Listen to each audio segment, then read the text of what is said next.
So today we are talking about how to use technology to mitigate record keeping fines. And I think what we have seen since the start of this year, particularly the regulators in North America and Europe has imposed more than $2 billion worth of fine on a number of financial institutions that includes banks, stock exchanges, financial market infrastructure organizations, brokerage firms, independent financial advisors, and insurers. So in this webinar today, we are going to take a look at closely at organizations who has been fined for record keeping failures. We're also going to listen from David Gould, who's joined us from EncompaaS in terms of technology solutions, and we're going to share our perspectives to how to create a right technology infrastructure so that you as an organization can manage your record keeping well, and obviously you do well and not get fined.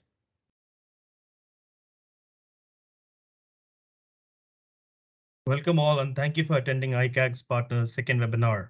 Please note all attendees will be muted. If there are any questions, those surely will be attended in the end of the seminar. I am Vidyesh Mishra, Senior Manager at ICAG Partners with 18 plus years of experience in data management and financial operations. I will be handling the chat and will be providing assistance during the webinar. ICAG stands for International Consulting and Advisory Group. We expertise in financial services on a range of core areas, including risk and regulations, strategy and digital, change and execution, record management, and ESG. The guest for today's webinar is David Gould. I would like to invite him to tell us more about his current role, record management experience, and one key takeaway for our audience for today's session. Thanks, Vidyesh. I appreciate that. Welcome to our audience, wherever you may be. It's great to be here with our friends at ICAG. My name is David Gould. I've worked almost 20 years now in records data management with very large enterprises around the world, in the UK, Europe, and US and Asia. And the bottom line is that I think for the first time, we are seeing a really significant shift in how enterprises value the power and potential of records, not only just to avoid fines, which is really the core subject of our discussion today, but also to help drive issues around privacy, around business initiatives. The bottom line for us at EncompaaS is that organizations are sitting on the most important business information that an enterprise keeps. And the real question is, should we just keep it and keep the door locked? Or should we be able to open that door and expose that information to others within large organizations so they can actually use this important information to help power and supercharge better business decision making? And combining that with the incredibly rapid advances around artificial intelligence, now is a really great time for records management globally to be able to leverage technology, to be able to address business need, and also to be able to address the issue of our topic today, which is how do you avoid getting fined. So thanks for being here. I'm looking forward to our discussion. Thank you, David. We also have ICAG Partners Executive Director and my colleague, Kirk Cushing. Please introduce yourself, record management experience, and one takeaway for our audience for today's session, Kirk. Thanks, Videsh. Thanks, David. I'm Kirk Cushing. I'm the Executive Director, as Videsh said, of ICAG Partners. I have 30 years of experience in financial services, mostly running the operations and compliance of wealth advisors and asset management groups. I've implemented, as a business person, I've implemented 3 full records management programs, including the technology surround them. And as a consultant, I've led tier 1 institutions in remodeling, implementation and adoption of records management programs. The takeaway that I would say for today is, look, there's reputational risk, there's financial risk, and there's risk to your people. If you want to comply with the regulatory issues properly in record keeping and record management, if you don't use technology, you're going to use people's time. If you use technology properly, you can make it a little bit more seamless and use less of your people's time. Thanks. Thanks, Kirk. Finally, Subhash Roy, CEO of ICAG Partners. Please introduce yourself, your current role, record management experience, and one takeaway for our audience for today's session. Thank you, Videsh. And I think I spoke at the beginning. I'm Subhash. I've got 30 plus years of experience within data risk and records management. I've done more than 100, data and records transformation program. What can I say? I've been working a lot with Tier 1 and Tier 2 Chief Risk Officer, Head of Records Management, CDOs.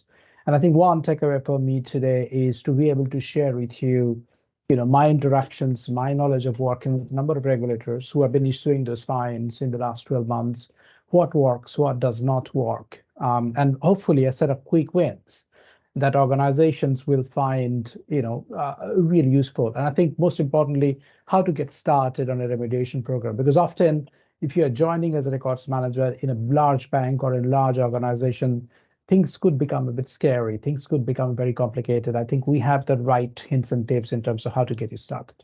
Thank you. Thank you, Subhash. So today's format is going to be that we will be spending 30 minutes topic, and we will address all these questions in the end. So please use the Q&A feature to add questions as we go along. Kirk, can you please take it along from here? Kirk, you're on mute. Thanks, Videsh. So briefly, we've discussed it in the last couple of slides and with our introductions. ICAG Partners, who are we? So we are a network of consultants that come from former MBBs, Big Fours, and Tier 1, Tier 2 financial institutions as executives. We have vast amounts of experience, well over 100 years of experience in records management between all of our partners. In addition to records management, we do provide digital and technology solutions, strategy solutions, and we have a practice in ESG. Our point is to work with very selective clients and partners and to ensure that we make a positive impact in their communities. Subhash? So let me get started. Thank you, Kirk. In terms of the fines and penalties, that we've been seeing in the market, right? I mean, again, some of the messages here really sort of says everything, isn't it? I mean, we saw the SEC, the Securities and Exchange Commissions, literally finding 16 Wall Street firms, some of whom I can see today listening to this conversation. So you will know, perhaps you have the direct exposure of that discussions with the SEC.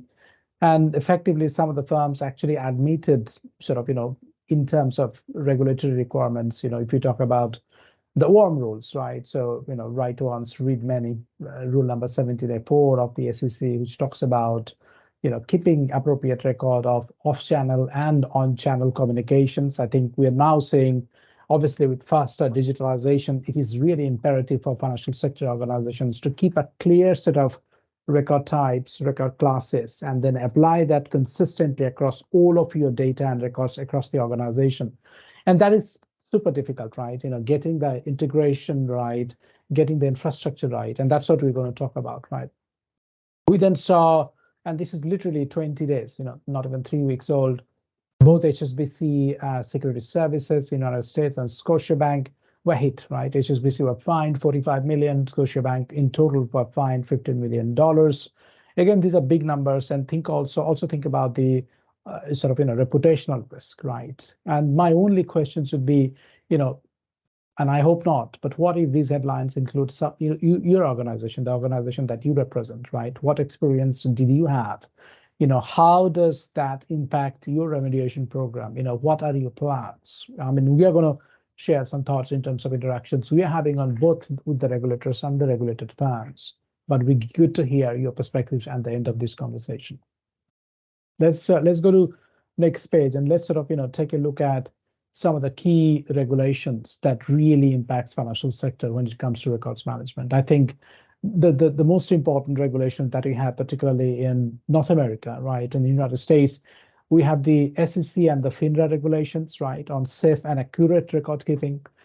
These regulations are very strict, and they talk about creating what we call a records management lifecycle, and that starts from creating records to disposal of records, right?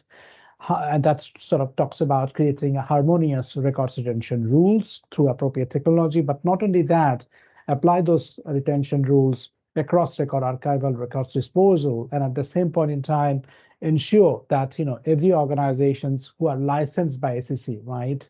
They need to ensure that electronic records management for WORM rules are appropriately defined and used. And there is an additional requirement that I think I would like to mention here from 1st of January next year, is that you cannot anymore maintain a list of records on spreadsheets. Okay, SEC has now sort of summoned every organization that's been licensed by SEC to have electronic records management. Okay, and again, I know there are many organizations here who has already embarked on an electronic records management journey, but you still have got a number of your corporate records on physical forms.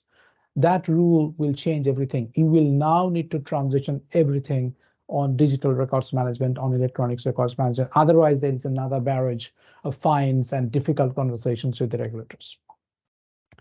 There is another point around off-channel communication and sort of surveillance on communications. We know that there are other regulations in the Wall Street, for example, the Dodd-Frank Wall Street Reforms Act. In European Union, we have the MiFID II regulations. They talk about electronic communication surveillance. I think what we are now saying very uniquely is that the record management regulations are also starting to look at electronic communications, and in particular off-channel communication that I keep talking about. If you have a situation in your organization where employees are utilizing WhatsApp or any other messaging services that is not permitted or that is not within your organization layer, in case the regulators comes to know about that and they have got evidence to see, and it includes customer records or financial records, there is a huge chance that they will issue a fine. And that was effectively the case with HSBC Securities and Scotiabank, in the last 3 weeks. So really important to understand the changes in 1704 that's coming onto force from 1st of January next year. Everything needs to be on digital form. Number 2, if you have off-channel communication records, any discussions off-channel, you need to ensure those are following records lifecycle in terms of how they are created, how they have been retained, how they have been used, and you need to be able to dispose them off. Okay. There are a couple of others I'd like to mention here. CFTC rule number 1.31. That's a very big one again, and it talks about, and this particularly applies to the capital market firms who are effectively, regulated by the CFTC as a regulator. We see that several banks are fined for not following CFTC rules. There are some updates that's happening on CFTC rule under the National Archival Guidelines in the United States. Again, those changes will come in force from 1st of January 2024. That rule is rule number 6020.01. I don't want to get very technical, but again, it's really important to take a look at CFTC rules because organizations often get fined by both CFTC and SEC. And in Europe and in the UK, we have European Securities Market Agency, ESMA. In the UK, we have the Financial Conduct Authority. They have very similar regulations in the United States. And obviously, they are also following the path of the US regulators. They are going after the same organizations, right? So if your organizations are fined in the US, highly likely you will be investigated. You'll be looked at by the UK and the European regulators as well. There are key other regulations in terms of data protection. So GDPR, the California Privacy Act, the Colorado Privacy Act, the New York DFS, Department of Financial Services privacy regulations. Again, if you have personal records, you need to ensure the records management lifecycle is being properly followed. Let's go to next page. So in terms of what does all of that mean, right? And sort of, just summarize that. I think, we see the need for yourself, for financial institutions to really rethink and redesign, redeploy your enterprise records management strategy. And that perhaps mean you will need to look at your records management controls framework. You will need to further update your records management procedure, records management standard, and also update your records management policy in line with the changes in regulations. Otherwise, it's difficult for a large or medium-sized organization to enforce these rules across different parts of the business. So do think about that. And we have a special expertise about these areas that we will talk about in a later part of these discussions, right? Kirk, over to you. So I would also just add there, guys, I know there's a lot of astute records management personnel on this call from a number of tier 1 financial firms. And if your organization isn't making this a priority, those headlines that we saw earlier should be eye-opening. It should not be too difficult if proposed the right way to get the budget that you need to relook at your records management program and to deploy some technology solutions and cover your operating model, cover your framework, cover your policy, right? So we help firms develop their policy, review their policy against a framework and an operating model, right? But you have to, and many of you on this call, I'm sure, are doing this, and I'm sure you're doing this on a daily basis, but you have to evaluate more than just what's coming down with Microsoft. Microsoft Purview is a great solution for your unstructured data and your unstructured records. And its flexibility is there, but it does not cover everything. A lot of what we've been focusing on has been where the fines have been, and that's been on your on your structured data and your off-channel communications, right? So off-channel communications are popping up every day. And the only way for us to ensure as groups that we're catching that is to work with our technology folks internally, but also externally review those different solutions that work in each different part of the life cycle of records, right? So obviously you've got the policy and regulatory compliance at the top of your framework. You've got your key operating processes and your efficiencies. You've got your data, records, technology, and analytics. And you've got your people and your skills. Each one of these different parts of the framework of your operating model have solutions in the technology space. We do a lot of filtering of all the technology partners that are, or all the technology solutions that are out there in this space, and we create strategic partners here at ICAG. And so what we do is we review and we look and we try to find the best solution for you. Your return on investment, remember, is oftentimes just keeping the regulators from finding something. So it's hard to quantify until you look back at those headlines. So keep in mind, a properly structured records management program can have technology inclusive in every part of your operating model. Back to you, Subhash. Thank you so much. And that was very useful to think about how can you design an overall framework on a quick turnaround basis. I think what Carr talked about can actually be designed in a matter of 4 to 6 weeks. And when we look at, obviously without taking any names, some of the organizations that will find, regulators who are going back 5, 7, even 10 years in one of the organizations that they saw non-compliance was rife, right? And it was going on for a very long time. And when you think about, you actually can turn this around in a sort of 4 to 6 weeks work, then I think it's astonishing. And, it's not that this organization has not invested on their records management technology. I think it has perhaps not been invested in the right way, right? And not with the right sort of expertise here. What I'm sharing here today is one of the particular use cases that we have been working with the tier 1 financial institutions, that works across the United States and Europe. It has a very large customer base across investment banking as well as commercial banking and retail banking. And what they clearly felt is that, and this is the the chief data office and the chief records management office, is that without utilizing some of the advanced technology, which I'm pretty sure my colleague David is going to talk about here, without using some of the advanced technology that we see today, cybersecurity, financial crime, AML type risks are using, if we are not able to utilize those alerts-driven technology on records management, it is almost impossible. I think there is that point around needle in a haystack that I'm pretty sure David will come and talk a little bit more about. But because if you are sitting in the group or maybe even in a business, you are running the records function, how do you find the misuse? Okay, so what we have designed here, and I know it's in a difficult graph to go through, so apologies for that, but in high level, 3 steps of advanced technology or RegTech, whatever you call it, using here, is that at the top level, we have what we call a set of records management, records misuse alerts, okay, that we have developed from our experience. What constitute a records misuse in line with SEC, FINRA, CFTC, ESMA, FCA regulations? We have designed that. We have then utilized a combination of advanced technologies such as, combination of optical character recognition, RPAs, and some of the machine learning natural language processing technologies to really run those alerts onto your key systems and applications, what we call the system of records, right? So run those alerts on your key system of records. Now, potentially a system of record could be, Microsoft Outlook, right? Or Microsoft SharePoint, where you have a large amount of communications data being built on a daily basis between your staff, but also between staff and customers.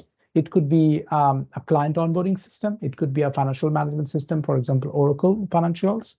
But when you run these alerts, it will automatically identify and escalate any potential misuse, which is not in line with your standards, which is not in line with your records management policy. And then what we have is that we have records management analysts, which are basically nothing but control specialists, but they are trained on records management. They're going to look at all these alerts and they're going to decide, are there anything absolutely important for us to take a look?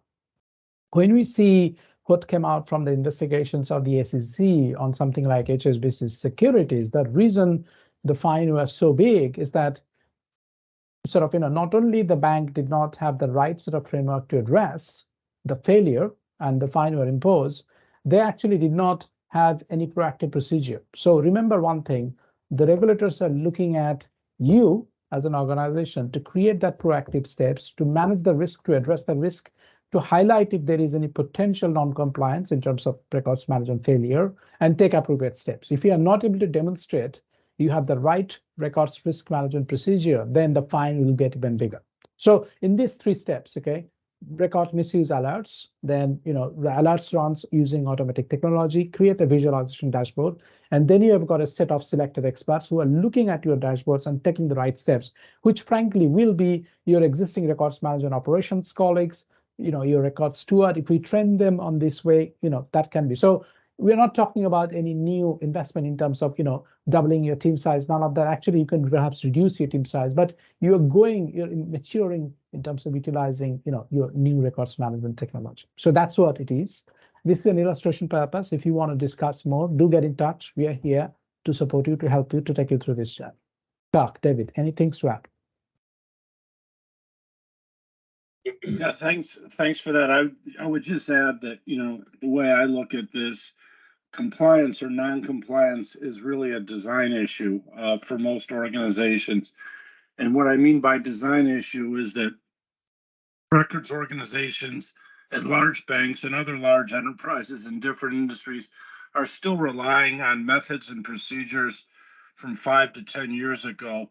The idea that you can throw more bodies, and Subhas just hinted at this, to solve this problem is really not possible, especially with the velocity of data creation that's occurring in every enterprise around the world. So it's really more about having the right design system in place, which this, I think, chart starts to lay out. And it's also the willingness to look at the rapid advancement in new technologies, which really automate a lot of that functionality that really has been done in the past by human beings, but really now the technology is at a state, a dependable level of maturity where you can get really strong answers without having a lot of people involved in trying to look for needles in haystacks.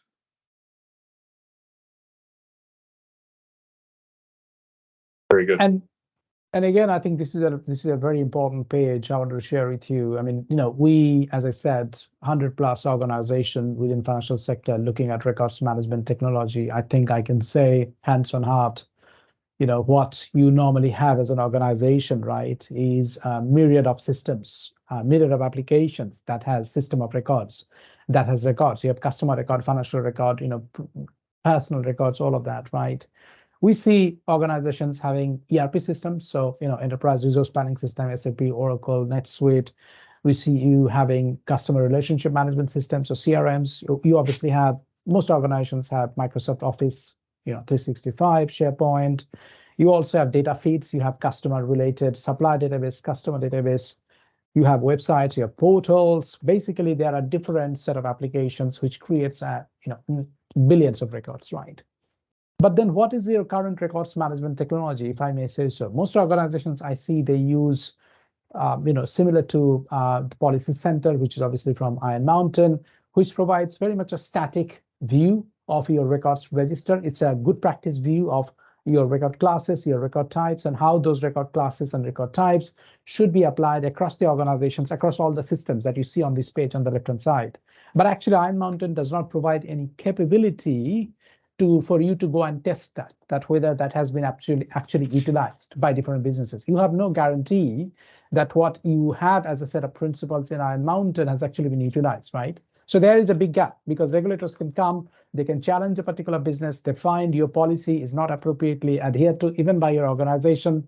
There you go. There is a risk of fine and penalty. And then second, some organizations, they are looking at Microsoft, and then they're looking at one of the platform called Microsoft Purview, which is a newish records management platform, which does comply with records management lifecycle from creation to disposal, legal hold, retention automation. But unfortunately, because it's still a Microsoft platform, it works on records and data that are still saved within Microsoft. So what then happens is many organizations is kind of in a limbo, in my view, that a large part of its records do not really have any technology. And to David's point, then they start throwing resources, both from the group level, but also on the business level, but never really go to that level of maturity where you can actually confidently say, I have got a handle on my records management. Okay. So from that perspective, then I can tell you what you need going forward. Okay. What you need going forward is this automatic controls and reporting of your records risk. And particularly what we saw, what's coming on our way from 1st of January 2024. That's what is expected by NARA Rule 620, SEC 1704, updated 1704, CFTC Rule 3.1, right? You need to be able to identify off-channel communications and off-channel record. You need to have those alerts-driven mechanism. You need to be able to create what we call that business insights in terms of how records have been saved and utilized, right? How you need to have some sort of an automatic surveillance here on your records. Without that, there is a high chance that organizations will still be continued to be fined, and these fines are large fines. They bring significant reputational risks as well. Okay, and you need to have some reporting going on. Reporting is very important. Just taking records register from Iron Mountain Policy Center or looking at Microsoft Purview is not going to cut it. Doc, I'm going to hand it over back to you. Thank you very much. Yeah, I think that's a good segue. So one thing that as Subhash was just alluding to, we all used to have just the policy center or just our records inventory, right? And it had all we need as far as here's what the records retention schedule is, here's what the disposal methodology is, et cetera. But it wasn't an automated process, and I think Subhash alluded to the fact that the next step down, often in organizations or departments, was a spreadsheet of what records we have in storage or what records we put where, right? And then we go through and we follow through the life cycle there.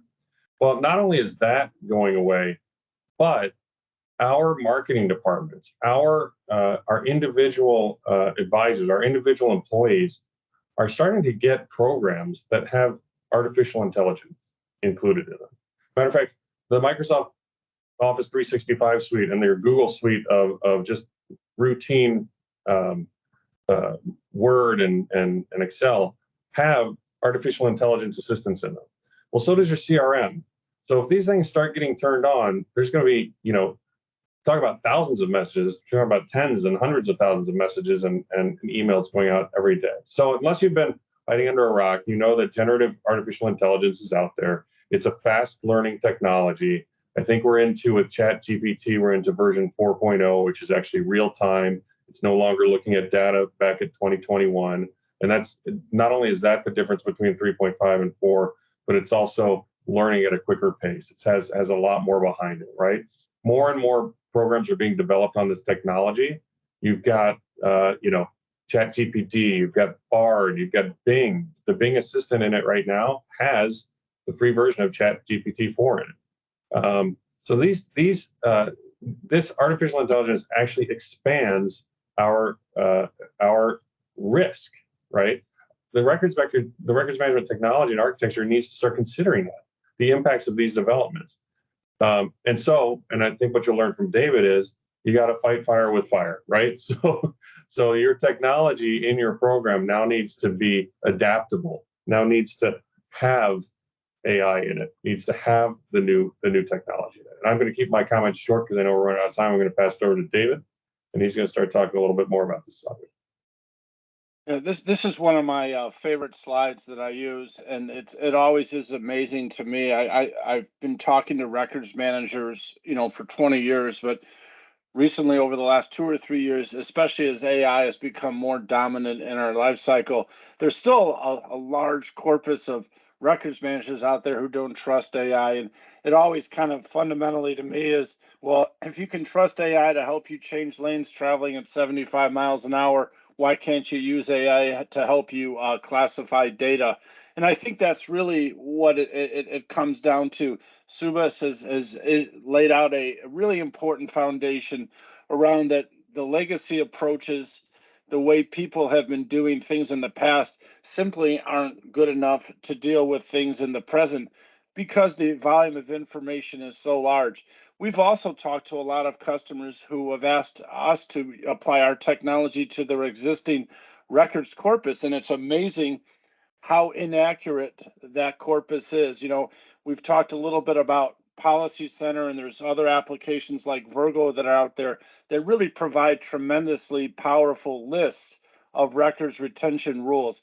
The real question is, how do you automate the application of those retention rules to the data as it's being created? And then how do you manage that in a life cycle? And frankly, that is a perfect application for AI to do. And we have deployed multiple ways of using AI in our system platform. Maybe you can take through the stack. We actually have 4 different kinds of AI in our stack. What we've learned initially is that AI as a specific application is very powerful, but it becomes quantumly more powerful when you combine different AI platforms to address core issues around auto classifications, around issues around discovery. It is amazing to me how many organizations that we go in and talk to, they're still trying to grapple with the initial concept of discovery of information, which later leads to identifying records, which then has to be connected to retention and file plans. But the reality is that these new technologies in combination really provide an incredibly powerful tool that changes the paradigm from the legacy concept of spreadsheets, which we've already said that starting next year, spreadsheets aren't an acceptable way to solve this problem. But the spreadsheets also allow organization, by removing spreadsheets, by using generative applications like using ChatGPT. By the way, our latest release of our solution has ChatGPT included in it, and we found it to be incredibly powerful, not only in terms of being able to identify records, but also to sharpen the concept around classification of that information. But again, ChatGPT, supervised machine learning, they need to have guardrails put around it, and they also need to have the ability to be applied to very specific situations as rather than having one AI-based solution apply to all different kinds of use cases that records managers face on a daily basis.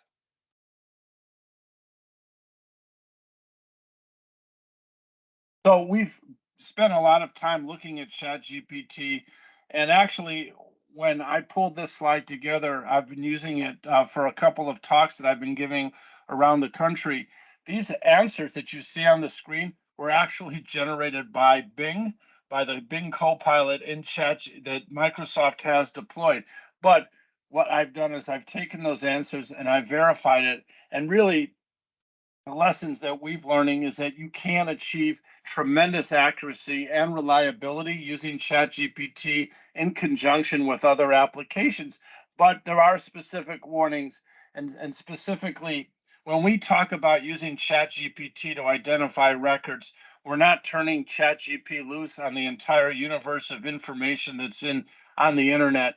ChatGPT, when it's deployed within an enterprise environment, is only looking at repositories that are inside the firewall. So, there's a common misunderstanding of ChatGPT. Well, if I use ChatGPT to help me classify records, that information is going to be polluted with information outside my firewall.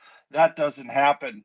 But I think also one other lesson that's really coming online is by using ChatGPT as part of a solution to identify, classify, and manage records through a life cycle, that information is also discoverable. So the good news about the latest generation of ChatGPT, it does come full with citations, it comes full with sourcing, and the ability to explain result, whether it's to a regulator or to somebody's manager at questioning why the recall is what it is. All of these things are really being driven by this great new technology, but you also have to put it in context of looking at the solution as a bigger, in a bigger way, as opposed to a very focused way or minute way. And it's only when you can apply the guardrails with the answers that are coming back through ChatGPT or any sort of supervised machine learning technology or any sort of document cognition technology. That's when that's when these new platforms really become effective for a records manager to use to not only respond to regulatory inquest, but also to make sure that the corpus that they're managing is accurate, is producible, and reliable.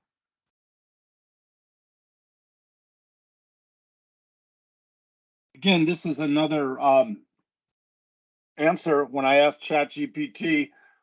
When I asked Bing Copilot how ChatGPT would impact a records manager's role, this is the answer that comes back. And frankly, it's a pretty satisfying answer from my perspective. And I do, again, want to some aspects of your job. It's really taking the rote, the heavy lifting, it's taking the reliance off of individuals, off of employees to classify information, using policy as the driver, and then be able to have that policy direct a software solution to actually repeatedly look for information that needs to be produced in response to a regulatory inquest. So it's really important, again, that while these are very powerful technologies on their own, they are not the panacea. They're not the answer to the total question. It's in more of a context. I think Subhas or Kirk might have talked at the beginning, because all these AI technologies are moving so fast. How do I know what I buy today is going to be useful in the future? And the reality is that unless you look at a solution that can adapt to new AI technologies as a plugin, an investment you make today is not going to be valuable 2 years from now. So we spent a lot of time at EncompaaS engineering our solution that makes it possible to not only use what we provide from an AI perspective, but also to constantly update and upgrade AI-based capabilities that are in the solution, which I think as we go forward is going to be a really important technical strategy that records managers are going to have to consider as they look at new technologies to help them and their organizations do their job better.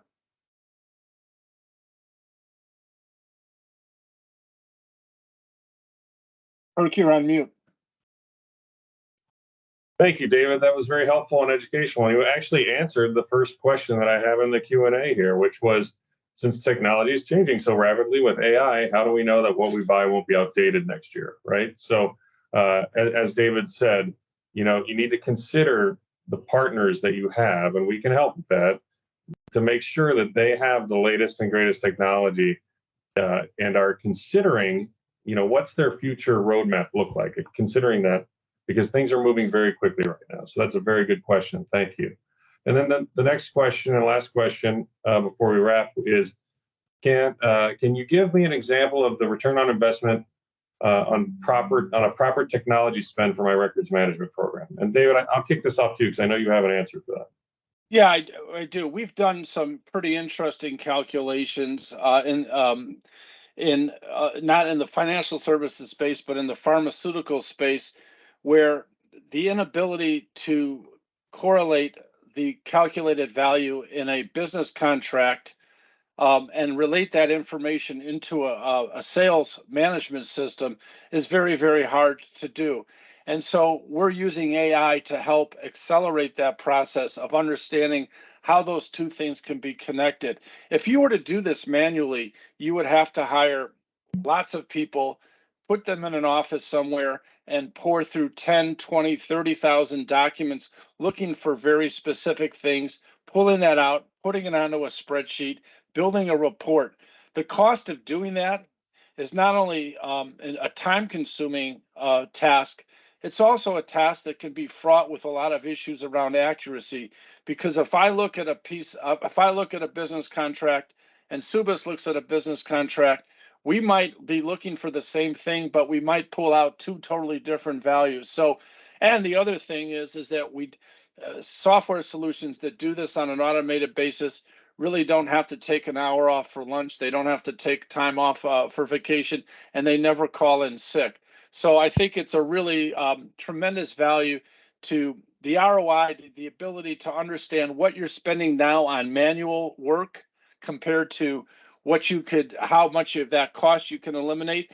That is a value proposition that can be easily calculated and used as part of your justification for building a business case to acquire systems and solutions that allow you to automate the rote work that has been part of all of our legacy foundations in responding to regulators and others. Thanks, David, and I want to thank our participants for sharing the latest find that JP Morgan in the chat that JP Morgan came up with. I think it was just a couple of days ago. We were kind of spinning that around the office too, weren't we, Subas? So I know we've run out of time, everybody, and we're right on time. I'm going to thank Subas and Videsh for taking time out of their busy days to come help us with this webinar. I'm going to thank our special guest, David from EncompaaS. Thanks so much. Very insightful information on what's going on at EncompaaS, but also what's going on over the industry and records management, right? We are going to take a break from webinars until the end of the summer. So our third webinar will be in the fall, and we will make sure that all of you have information on that. We are also going to send out a copy of or a link to our YouTube channel that will have a copy of this webinar that you can share with your senior management to ensure that they know that you need to spend a little money now, but to save money in the future, right? And I want to thank everybody that's been on this call and been following ICAG Partners